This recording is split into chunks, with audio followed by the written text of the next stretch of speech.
Nah, lamun urang mikir, awas, harakatun nafsi fil makulat. Lain urusan makulat ain, lain makulat barang dar, lain mahsusat, tapi makulat perkara nu kudu dipikir eta robahkeun ati. Mantap cik ahli tafsir talabul makna bil qalbi, eta ngaranna pikir. Tafakur, maka ngadeketkeun diri urang ka Allah lamun urang tafakur. Jelema moal aya diangkat jadi wali lamun teu tafakur malah ya.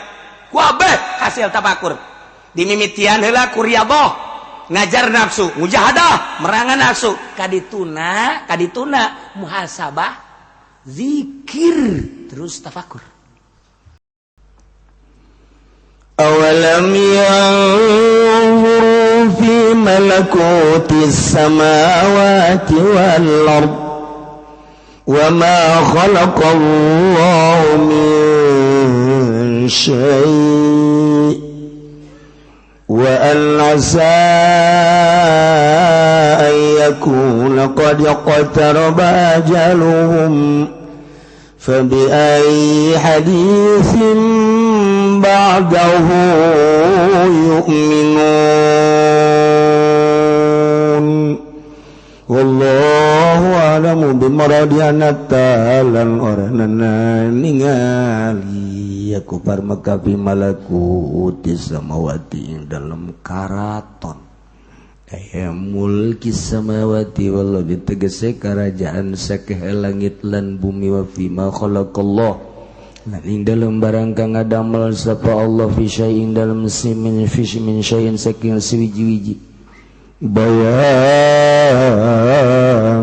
lima yaiku mertelakeun kadue apa ya stadillu bihi ala qudrati sani wa wahdaniyati maka mingadalilan ya kufar Mekah bi kalawan syai ingatase kawasan wong kang ngadamel ing syai lan sifat tunggal sonia wa fi alam ing dalam satuhune kalakuan wana tegese satune kalakuan iku asa manawa ya kula pentana ya Allah qad yaqtaroba manawa pentana ya kalakuan iku qad yaqtaroba teman-teman para korban tegese para ajaluhum apa ajal ya ku parmaka fayamutu kufar maka ente mararati aku parmaka hala pirang-pirang kang kafir bayasurilan nar maka badi aku parmaka ilal nari ku tetap maring neraka payubadiru ilal iman maka guragiru aku parmaka maring iman ke Babi ayy hadisin maka kalawan indi caritaan ba'dahu ing dalam sahusane Quran Al-Quran tegese Quran yu'minuna ngimankeun ya ku par Mekah kabeh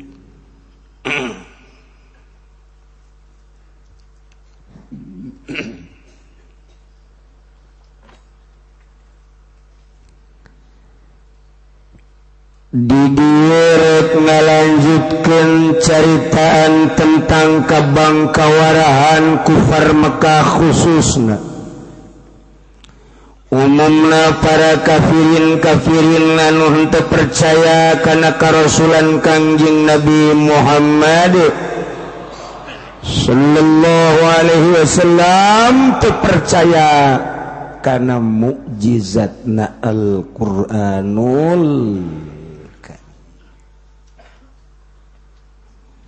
urang alhamdulillah lahir di rahim ibu nu iman ka Allah iman ka Kangjeng Rasulullah gede pemandangan urang neuleuh mushola neuleuh majlis taklim neuleuh masjid sanajan tilok tapi neuleuh kan urang nanya kan budak itu majlis parantian ngaji nyana ge nanya oh paranti ngaji ngaji si naon bah ngaji paranti nyaritakeun hukum-hukum cak bapana oh ai teh nu magana sakiai bisa bapana mah abah osok kadinya ulah bawa sia ngaetekeun biasa si abah ka ditu ngaji abah emang tilok abah mah kunaon emang bah siapa ngaletekeun kitu siapa ya kan ngaji ulah tangkan teu abah tilok emang ngalitikeun biasa cek mana teh tanya abah tah abah sia kunaon kitu tilok ngaji tanya abah urang ngaji ka ditu siapa ya ka ditu abah mau waka emang kunaon sih bah abah mah ngadu kotok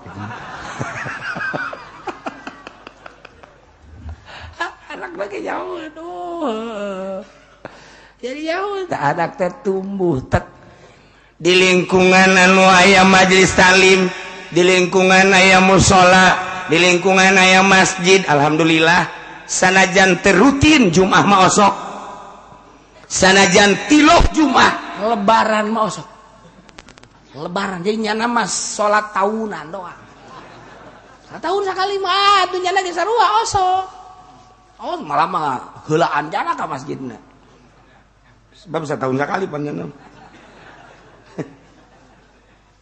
oh salah artinya nyana nyaho oh agama teh Islam percaya ke Allah percaya ke Kangjeng Nabi percaya ke Al-Qur'an terus suara azan berdengung di urang mah Quran terus tah eta teh ngaranna urang dididik ku lingkungan geus urang mah dididik ku lingkungan teh kieu artina beladirna aya nu maot ngalayat peutingna tahlil sadungna ke tiluna ke tujuhna ke 40 ke 100 teu nyaho hating teu nyaho dalilna tapi dilaksanakeun di urang teh di urang Jakarta Karawang Bekasi Bogor Tangerang terus Serang Pandeglang eta kari itu kabeh rangkas betung kitu itu kabeh masalah tadi urang mah masalah maot layar sateun terus pentingna tahlil tujuhna tiluna 40 100 haol beres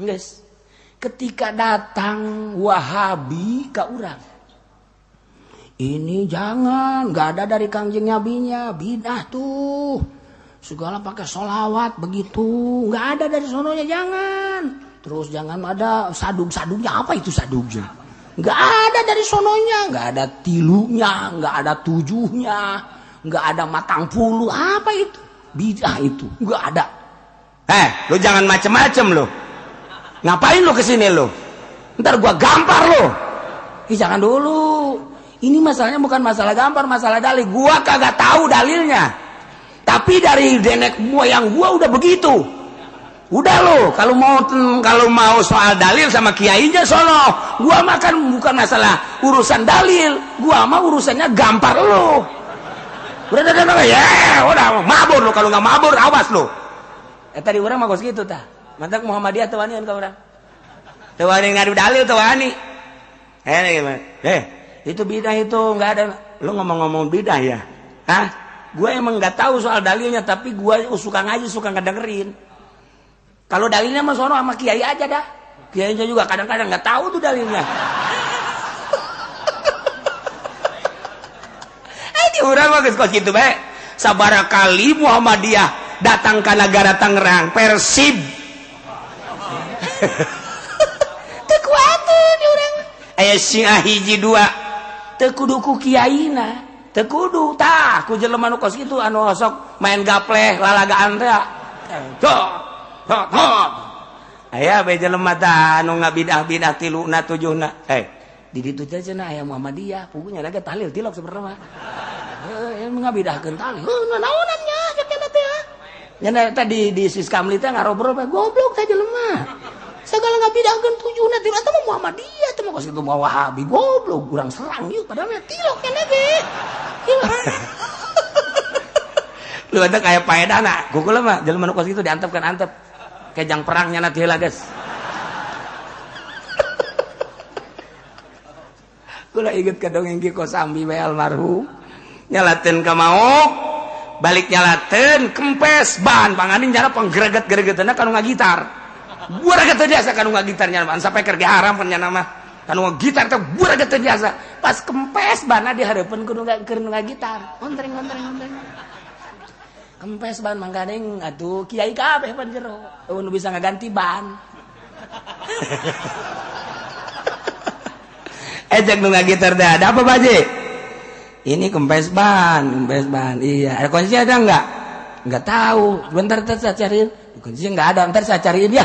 Cariin nyanon neangan, nyanan nu ngabukakeun. Terus nyanan nu ngagantikeun. Terus malah ban eta ge dikompak, punya duit terus beres. Dah, dibere duit embung. Enggak ngerasa udah. Enggak, saya mah karena Allah aja katanya udah terus. Tak beneran enggak gitar wali meureun. Itu karena Allah aja katanya enggak. Mau pulangnya kemana? Ke Kosambi ya? Iya, tahu nya lagi nyahueun. Geus. Ki Kosambi ngahuleng. Cek nya teh aing anu nugu aing digergetan teh orang ngabantuan aing. Jieu teu batek ge urang geus. Aya lebah-lebahna naon ge. Ya lebah-lebahna. Mentang antepkeun bae.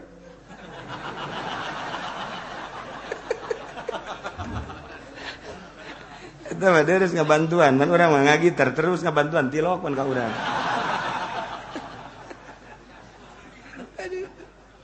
Gusti Allah. Artinya nek ngabuktikeun setiap perkara tetap aya manfaatna. Iya. Ku Mekah teh buang kawarah jasa. Ngabohongkeun ka Al-Qur'anul Karim disidraj ku Gusti Allah. Walladzina kadzdzabu biayatina sanastadrijuhum min haitsu la ya'lamun. Teu nyahoan jana padahal keur diarahkeun ka neraka salengkah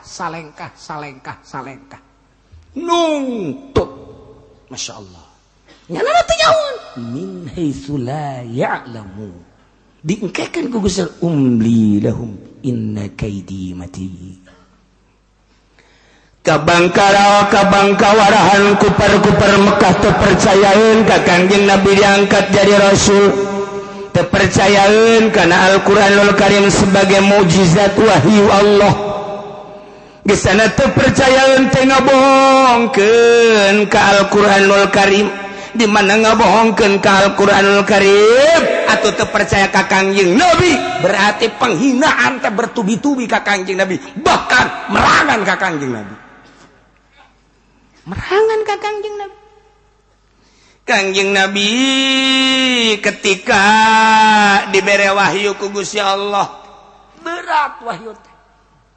Kangjeng Nabi sok tungkul lamun keur datang wahyu teh tungkul ku berat-beratna. Kekesangan Kangjeng Nabi berubah wajahna beureum. Kulitna beureum.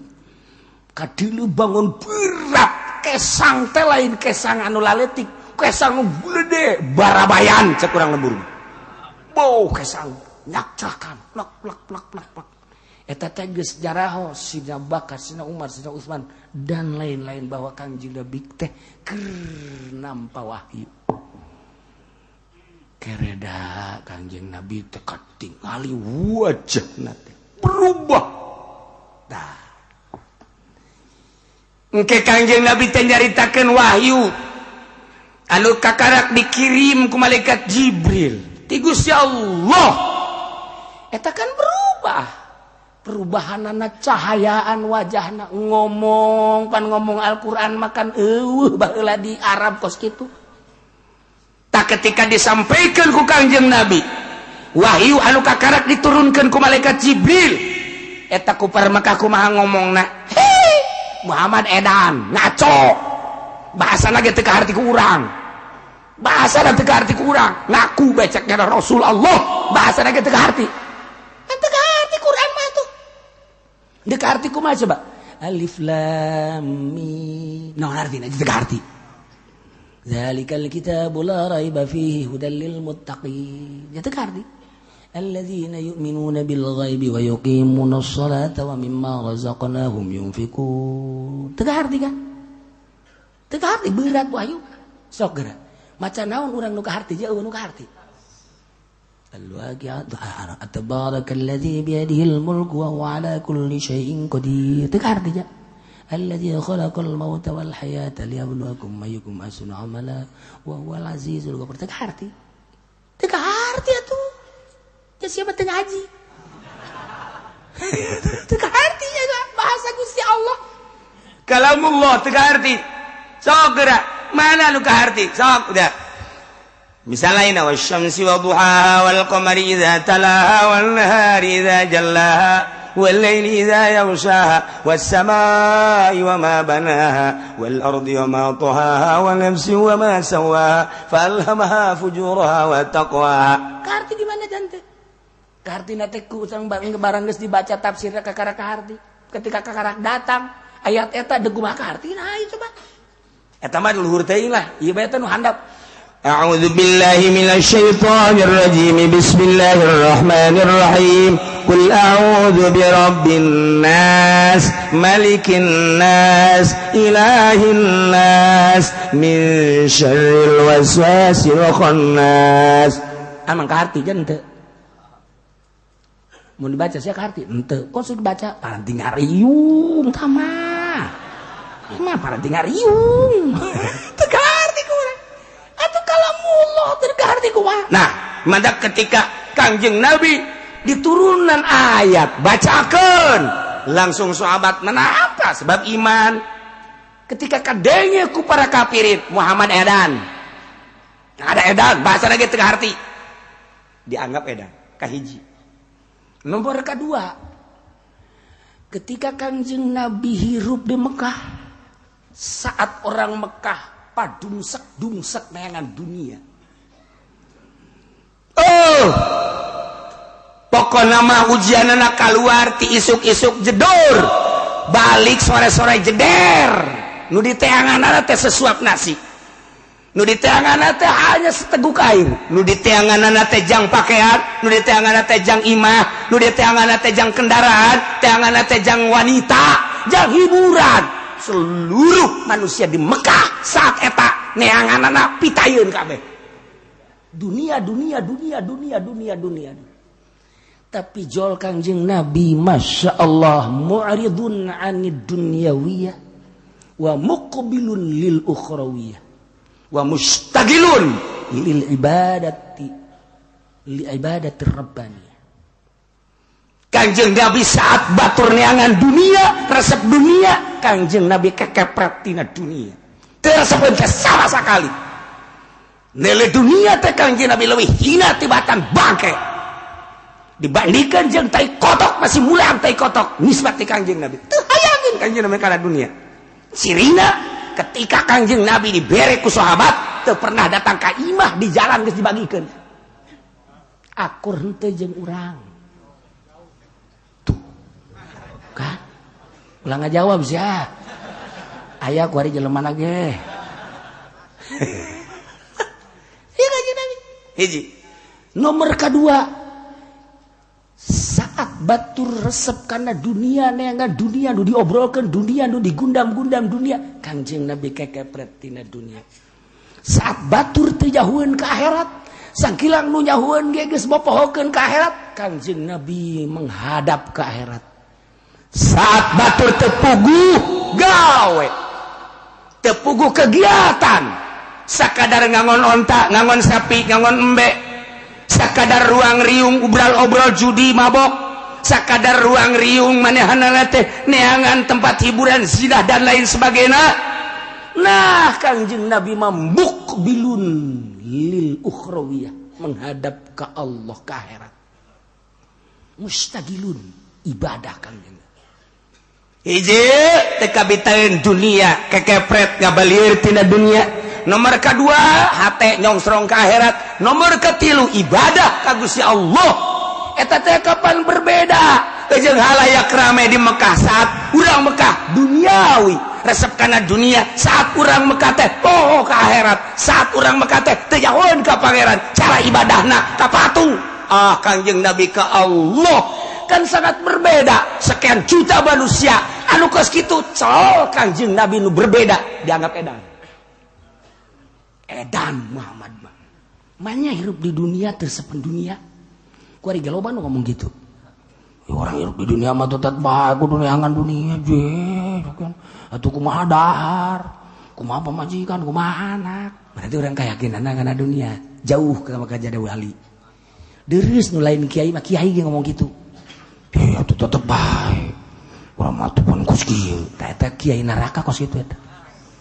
Mantap engke engke-engkean lantaran cinta dunia, engke akibatna di mana bae celah dunia asup ka dinya. Kuari dagang deres keneh. Kuari ceramah. Henteu deres sih sebenarnya mah. Henteu eta mah henteu deres. Henteu wajar maning dagang jeung ceramah neangan dunia mah. Muliaan keneh tukang areng bari hideung-hideung ge dibandingkeun tukang ceramah neangan dunia. Beneran ini mah lain lalaga. Beneran moal nyileuk ka dia gua lagi moal.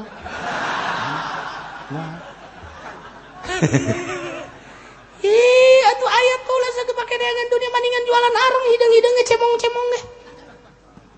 Maningan ngojek. Cenah ngojek mah sok aya jahe haju susuna diendut-endut gitu. Eta mah fadl Allah. Eta lamun urang ngojek haju aya rangda susuna gede endut-endutan ka urang. Bacakeun ayat hadza min fadli rabbi. Dia tuh hayang henteu pen urang mah ngojek sapira ngojek nya dibayar nya susuna endut-endutan. Atuh geus. Nu bener cenah kiai henteu sia mah pacar bener bae deui.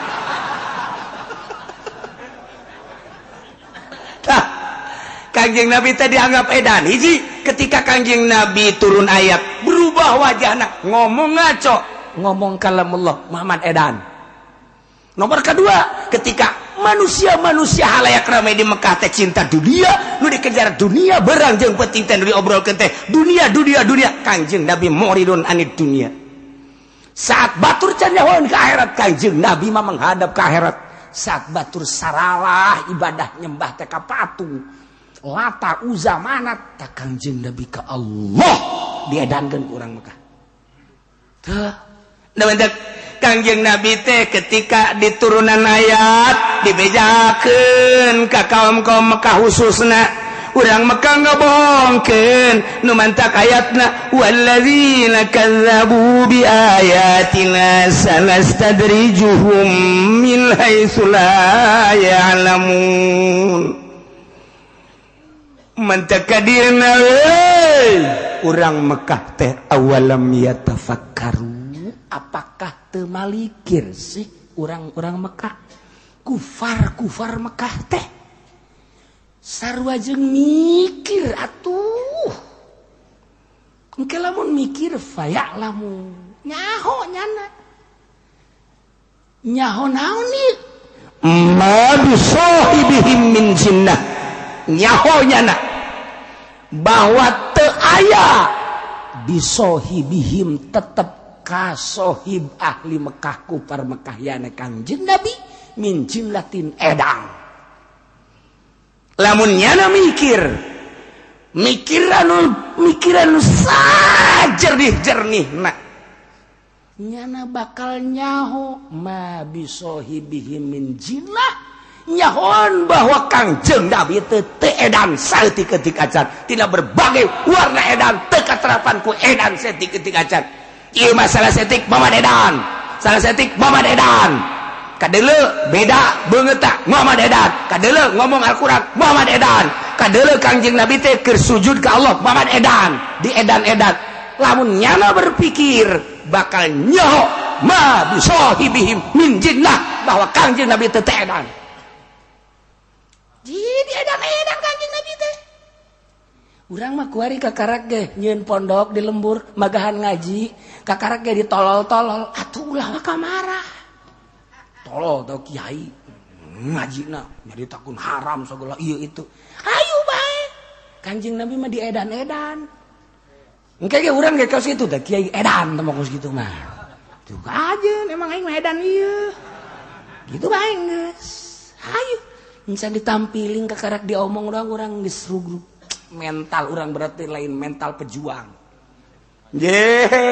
Mental urang teh kos mental pamalingan.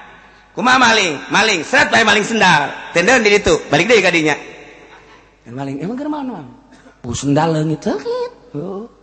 Emang di mana neundeuna di dieu ye sakian masyaallah sendal naon mang pugu nyana nu maling tolong teh naon nyana nu maling nanya deui sendal naon mang di dieu di teu di dieu sendal kulitnya ku lagi asa neuleuh sareretan sakian teh waktu kurang dekat dia di dia ji sanu maling tuh goblok amat nyana ngomong gitu goblok amat ente jelema daek amat maling masya Allah zaman akhir merenya itu pemalingan mental lah hebatnya semental nah kiai ge kudu boga mental kos gitu lamun ditolol sia tuh kajet digoblok sia tuh kajet ya teman kiai bodoh jasa pugu eta camat datang kadinya mere duit teu ditarima tolol sama kiai sia tuh kajet eta bupati datang kadinya deuk nyumbang endan teu ditarima sama kiai bodona deui teh mah sia tuh kajet leg-leg ku sia pinter sia tuh kajet sama kiai edan merenya sia tuh kajet engke ge pamajikanna lagi ngomong ka urang duit yang cokot 300.000 mun dipake motor 300 juta loh entu kunaon tadi lah segala tata saupan naon di dieu mah edan meureunna pamajikanna ka kiai kasalagina juga edan ji ulah marah Kangjeng Nabi ge disebut edan lamun ditafakuran nu sabenerna awalam yatafakkaru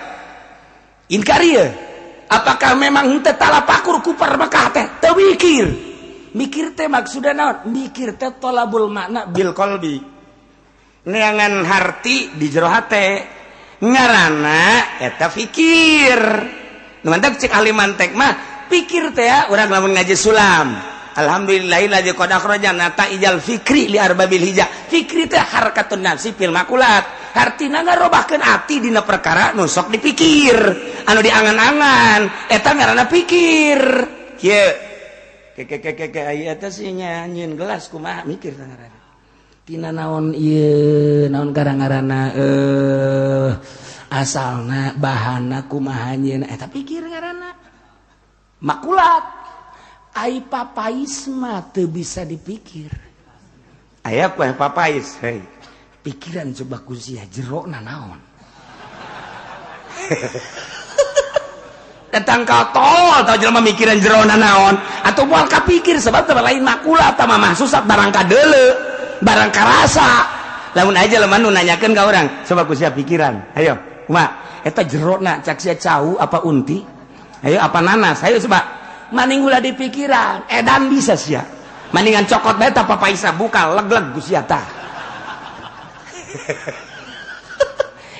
karena mah susat makulat barang nu di dahar baso itu bisa dipikir ku orang pikiran coba ku sia lamun nyieun baso na bisa dipikir baso teh dijieunna tina naon kumaha nyieunna kok bisa jadi gede sagede Malpinas malah kuari mah aya baso edan sagala baso edan baso setan sakedeung deui bakal aya baso jurig newo-newo nyieun baso teh kira-kira baheula mah sakada ge baso Malpinas beres yes.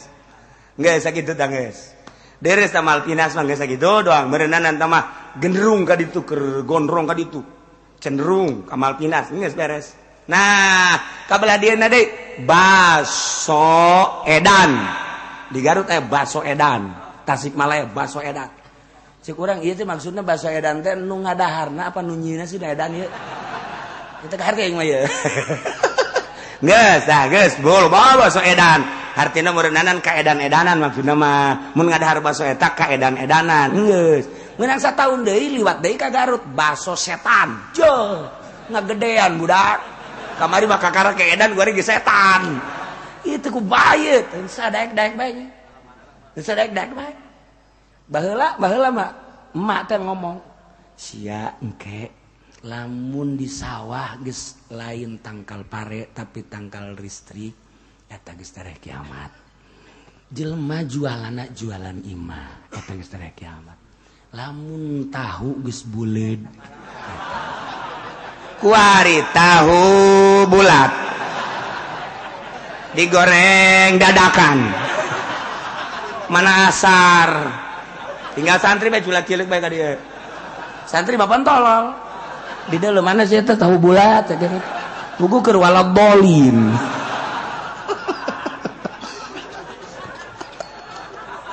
sebareres jasa nah iya akhir zaman ini ya kami akhir zaman awewe bukna pendek lalaki bukna panjang geus heula tah geus mun awewe make calana baheula geus karena itu kan urang kan ngadenge teh mah urang bener teh can nyaho kitab teh tapi urang geus dibejaan tah ku mama urang mage manu bener lain masya lamun awewe geus make calana nah lamun awewe geus rurundayan nah akhir zaman sia tah lamun geus awewe campur jeung lalaki nah eta kan urang ngajelengeng kene eta diceli bari ngomong mate urang ngadarengkeun masya Allah karim eta ciri-ciri kieu nah lamun urang mikir awas harakatun nafsi fil makulat lain urusan makulat teh ain lain makulat barang dar lain mahsusat tapi makulat perkara nu kudu dipikir eta robahkeun ati mantak cik ahli tafsir talabul makna bil qalbi eta ngaranna pikir tafakur maka ngadeketkeun diri urang ka Allah lamun urang tafakur jelema moal aya diangkat jadi wali lamun teu tafakur malaya kuabeh hasil tafakur dimimitian heula ku riyadhah ngajar nafsu mujahadah merangan nafsu kadituna muhasabah zikir terus tafakur atuh kabegengan tafakur teh ya lamun urang mah umum sabab teu asup thariqah aya di thariqah mah nu ditafakuran teh genep rupa hiji nu ditafakuran teh indahna alam indahna nomor kadua makhluk dan lain-lain sebagainya genep jadi eta urang ditafakur belah mana naon ditafakuran aya lebah engke urang aya perasaan batin tah ku tafakur makin wauh ka Allah makin wauh ka Allah makin wauh man arafa nafsah arafa robah tafakuran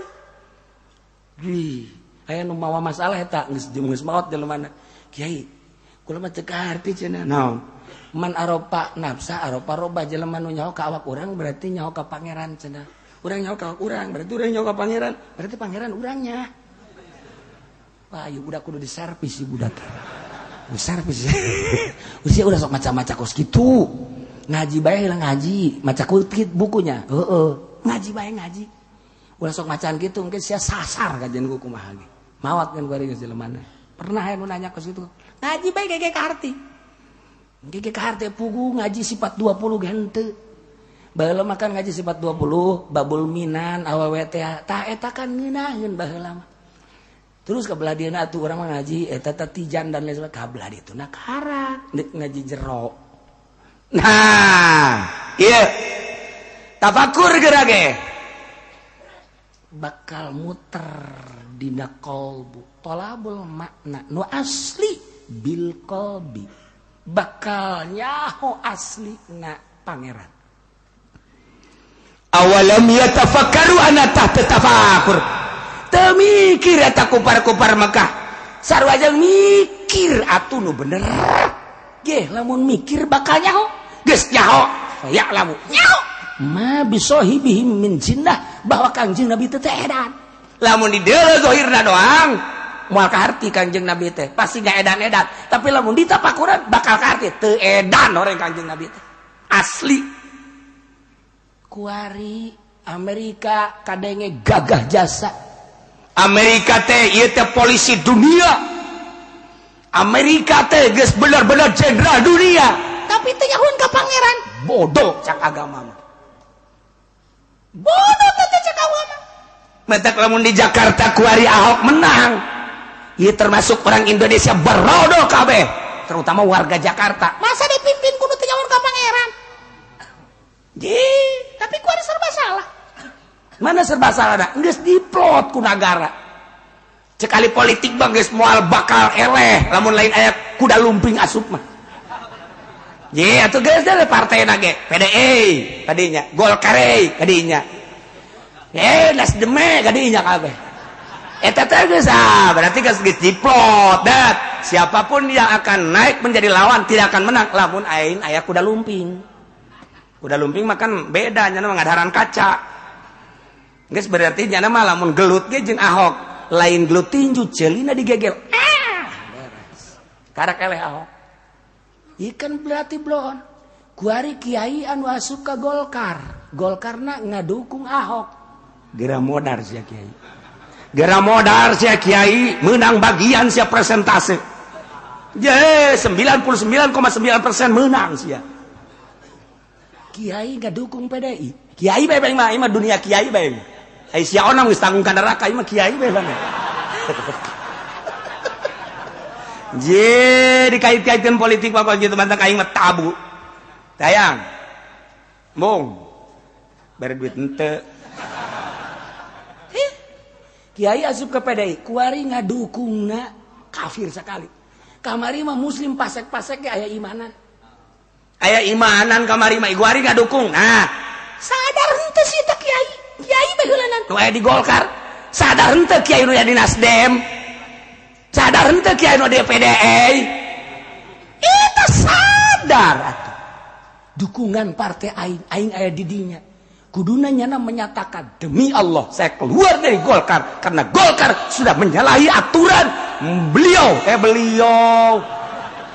mah jelema partai mendukung orang kafir, keluar saya dari partai lillahi ta'ala Allahu Akbar. Kuduna kitu atuh ai kiai anu asorga mah ya mente tak sadar ya ngomong pada orang namanya. Atuh geus sia di ditu pada urang deui.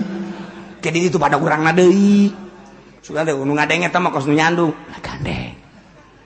Geng ngomong di ditu ulah gandeng. Pugu batur geus jaraun sadesa nyana nyandung geus jahon kabeh. Pajar teu nyahoun. Ulah gandeng. Ulah gandeng. Anu didengekeun ulah nu ngadenge ulah gandeng teh emang naon? Aing geus nyandung. Oh, heeh. Pugu ti kamari nya geus nyaho. Nu nyandung mah kitu tah. Kolot. Kudu kolot geus jauh.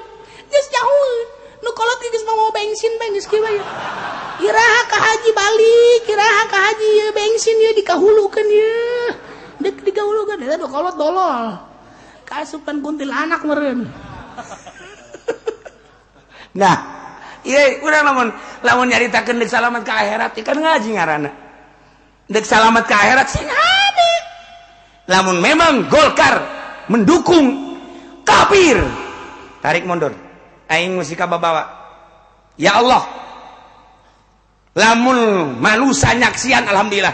Andai kata teu nyaksian Gusti mauninga abdi kaluar ti Golkar karena Golkar mendukung kafir. Terido teu suka abdi kudu ngadukung di partai eta, abdi aya di partai eta, partai ngadukung ka kafir, abdi kaluar lillahi taala Gusti.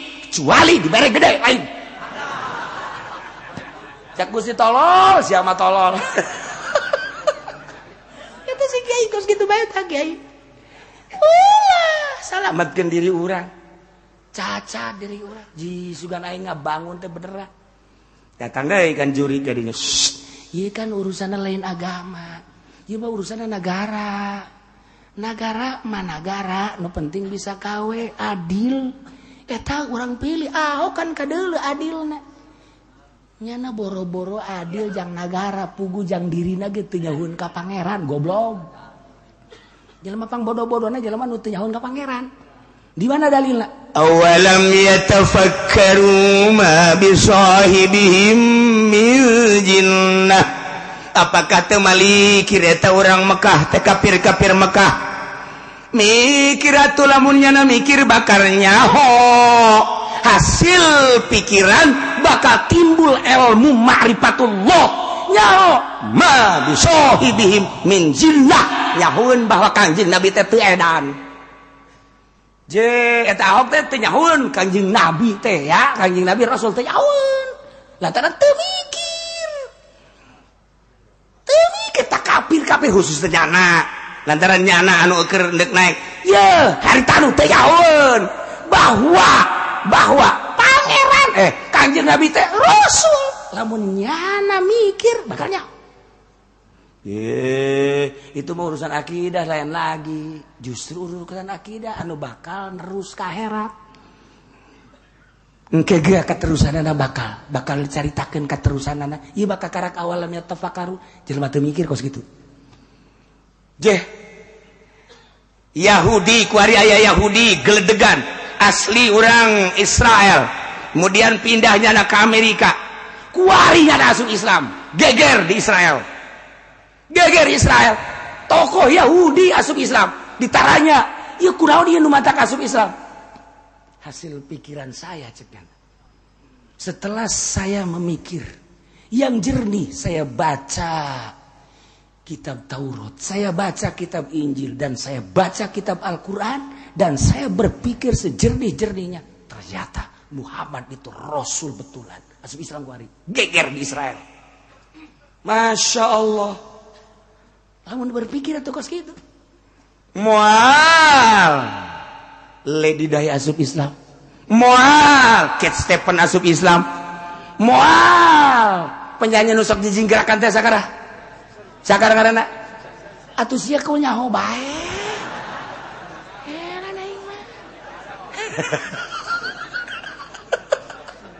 asup Islam eta teh hasil berpikir Muhammad Ali asup Islam anu tinjuanana hebat sakara ngaranna tuh sia nyaho bae heran aing mah asup Islam dan sederetan orang-orang ternama masuk Islam tanyakeun ieu mah tanyakeun kunaon nu mantak asup Islam berpikirnya ketika berpikir lu jernih fayalam bakal nyaho kumaha ma bisohibihim min jinnah bahwa kanjeng Nabi teu edan lamun kuari kafir-kafir anu teu iman ka kanjeng Nabi Muhammad nganggap kanjeng Nabi teu edan berarti kan kuari kafir teh nganggap nu mantak ngahinakeun ge di Denmark kanjeng Nabi dihina di Belanda kanjeng Nabi dihina di Jerman kanjeng Nabi dihina wajar dihina ge sebab nyana nganggap edan ka kanjeng Nabi urang anu iman ka kanjeng Nabi Muhammad merontak naik gairah urang mun adu hareupan jeung aing lamun teu aing nu eleh sia nu eleh ngan nu jelas aing nu eleh pasti sebab sia mah gede aing leutik teu kitu tapi ku kayakinan henteu kitu aya istilah urang parahyangan jeuy atuh sanajan ku kumaha ge sireum ge ari di tincak-tincak teh mah ngegel eta pribahasa ulah kieu sireum ditincak pae ulah kitu tah pribahasa sih masuk barodo jasa buku tah pribahasa sireum ge atuh ditincak-tincak teh mah ngegel eta pribahasa eta mah ulah kieu sireum ditincak atuh modar lain kieu hese aing ngobrol jeung nu bodoh teh hese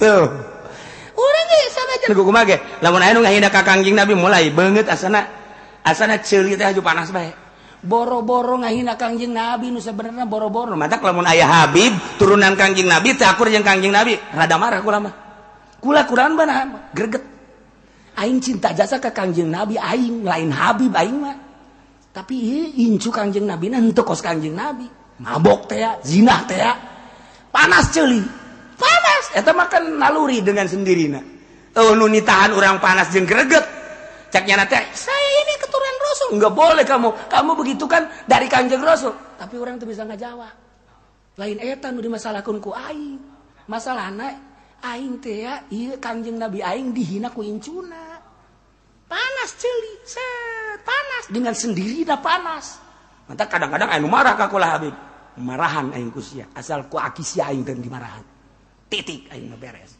sebab aing nyaho ya nu di luar teh nyahoeun hayo sia tah rugi na kos gitu doang dah atawa di jero ngan nundutan teh nyaho bangun leuwih parah tah nu di jero nundutan leuwih parah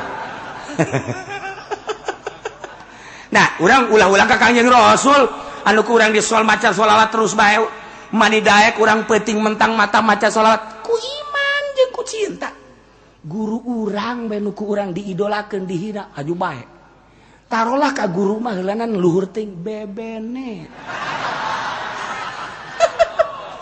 ye kaboga urang aju anu ngahina aju kieu bae sial mah goblok udah geus diasah bae ku urang sia dek naon sia nyaho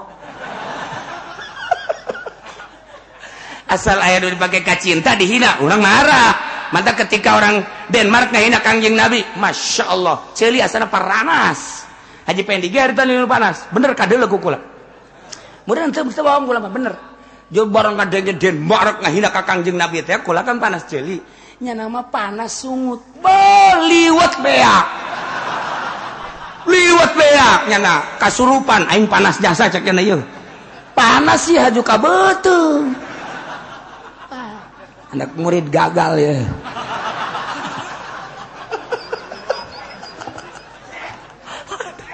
aya ge panas maka dieu goblok sia jasa geura deukeut sia ka aing geura deukeut sia ka aing pantes atuh lamun di Baghdad lamun di Iran, lamun di Timur Tengah, presiden segede presiden Amerika ditimpa make sepatu sebagai penghinaan. Pantes.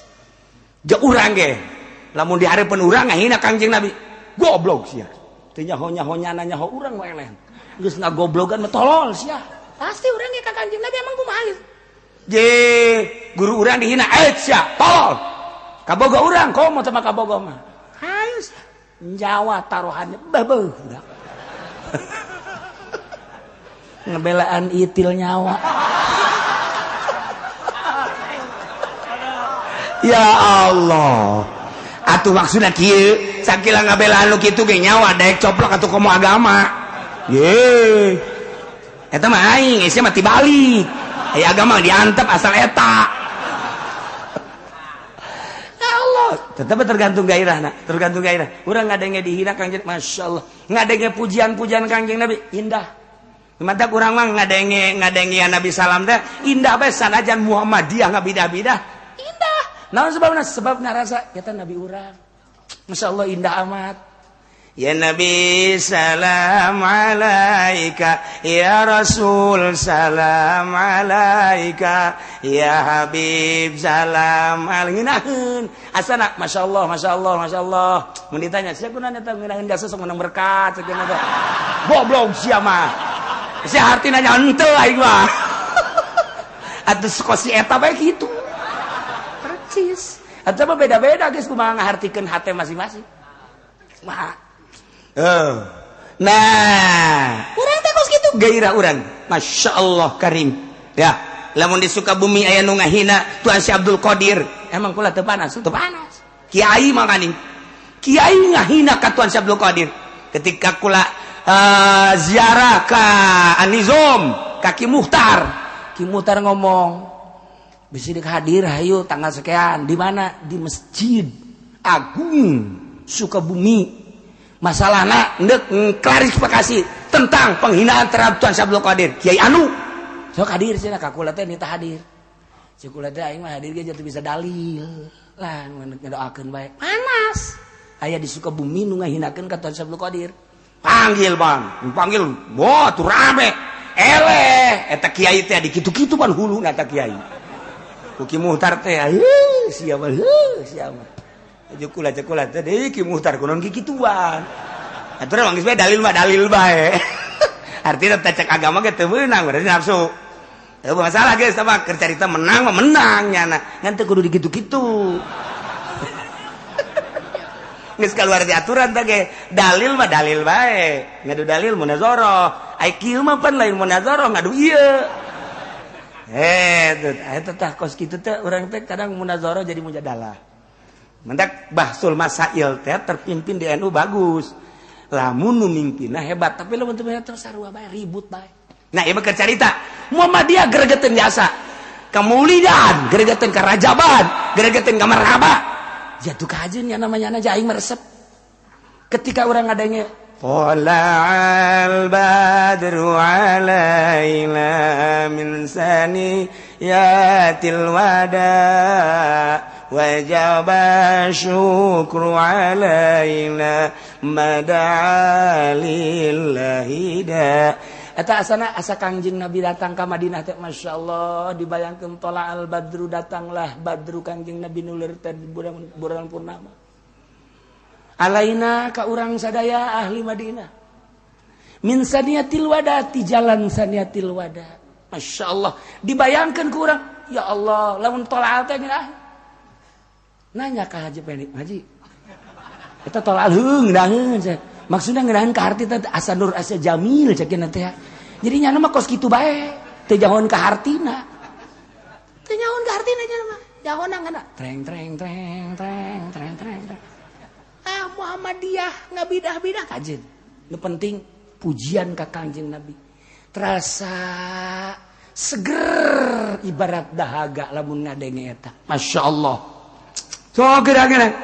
Ngirain biasa aja ngadenge eta. Ngadenge ieu we. Ayyuhal mab'utsu fina gitu. Kaharti kurang. Ya Allah. Ya Allah. Atawa eta salat Badar. Ilahi salimil umma minal afati wan nikmah.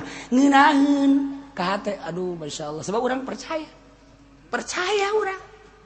Atawa eta berjanji sok geura urang mun berjanji wa kana sallallahu alaihi wasallam syadidal haya'i wat tawaddu' yakhsifuna lahu wa yarqa'u thawbahu wa yaqtus wa yalbu syatahu bisiratin ta urang ngeuranggan wa kana sallallahu alaihi kaayan Kangjeng Nabi teh syadidal haya' sangat isinan jeung tawadu beda jeung siapa